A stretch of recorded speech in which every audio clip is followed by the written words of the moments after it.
शाबाश शाबाश सुबह खैर जी आ जाओ आ जाओ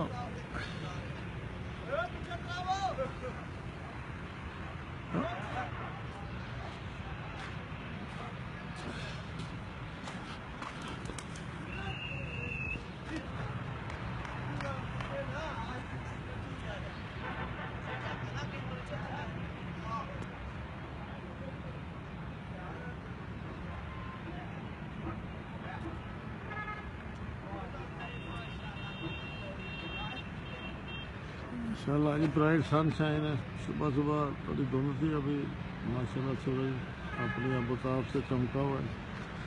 अच्छा दिन निकला हुआ है। और ये ऊपर जो है छत में, ऊपर वाली छत भी तकरीबन तैयार हो गई। बस थोड़े दिनों में मुझे भी लग जाएगा।